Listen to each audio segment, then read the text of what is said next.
Hammaga salom do'stlar. Biz hozir Trading Otasi kanalidamiz.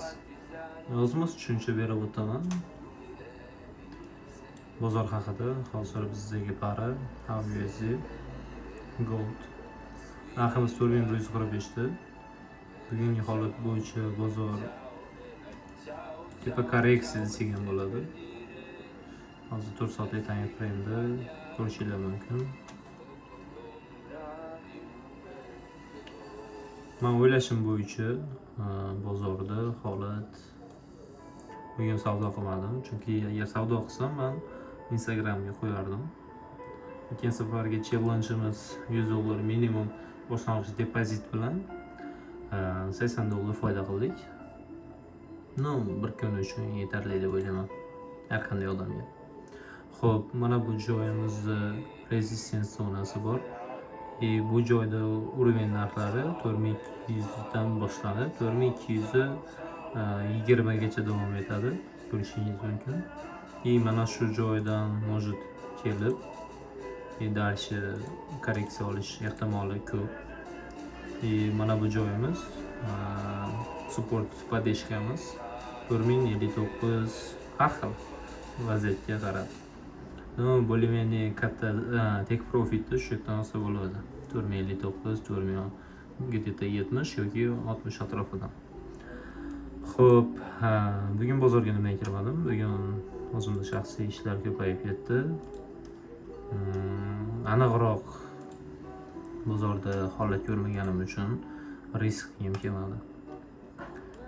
Chunki bu bozorda o'zingiz yaxshi bilasiz, har bitta xatoni bucks, ya'ni dollar orqali to'laysiz.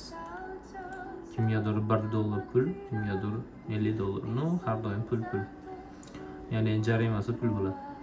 Xo'p, holat bo'yicha men nima demoqchiman? Hozirgi 4 soatlik time frame kadrda yaxshiroq bilamiz. Mana bu holat bo'yicha 4 soatlik time frame'da yaqinlashtiramiz.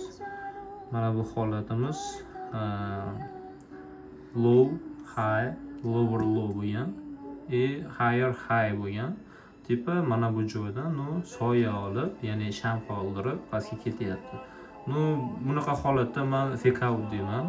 Ya'ni mana bu joyimiz high bo'lsa, mana shu joyda o'zini bu hali buza olmagan deb o'yladim. Mana shu joydan yana sel kirsa bo'lardi. Vaziyatni kuzatib, bilganlar kirgan, bilmaganlar kirmagan. Men o'zim kuzatmaganim uchun kirganim yo'q. Odatda shunaqa sizga tushuntiradigan bo'lsam, mana bu joydan tushuntiraylik. Hop.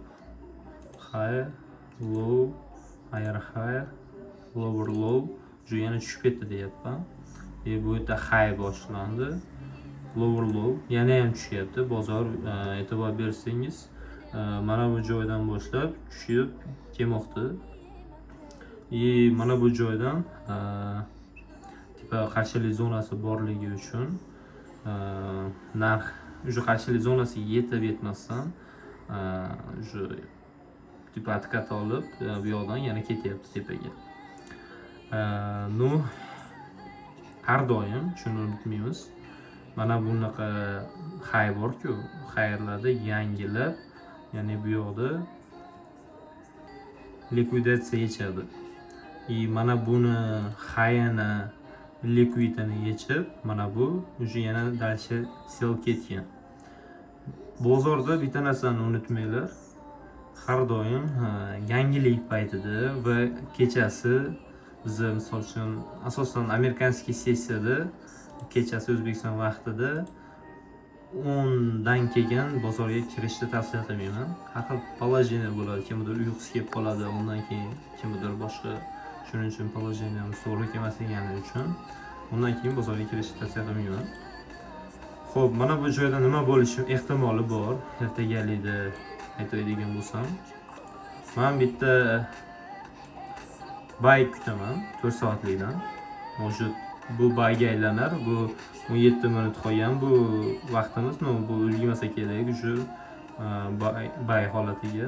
Keyingi 4 soatlikdan bitta bay oqtari va iloji boricha mana bu 4146 narxidan yuqoriroq bo'lgan narxdan selga kirib ko'raman, pozitsiya oqtarib. Asosiy men kutayotgan zona aytganimdek 4200 mana bu yerdagi likvidgacha men deb harakat qilsam 4200 mana bu yerdan 4209 4220 gacha men sel tushaman. Bu yog'iga dalcha selni oqishini kuzatmoqchiman. Men чтобы o'zimni qarashim, o'zimni fikrim, bozor selga ketishi kerak. Mana shu seldan chiroyli bitta bay holat yasashini kutaman. Bu holat neobычный bay bo'ladi. Mana shu baydan biz kirishga harakat ko'ramiz. Hozir bu videoni men YouTube tarmog'iga joylayman, kanalimizga. Qisqaroq qilib turib, short qilib Instagramga alohida chiqaraman. Hozircha YouTube'imiz uchun shaxsiy fikrim sifatida birinchi videoim bo'lmoqda. Ayrim kamchiliklar uchun, tushuntira olmagan joylarimiz uchun uzr so'raymiz. Bozorda xullas shunaqa gaplar.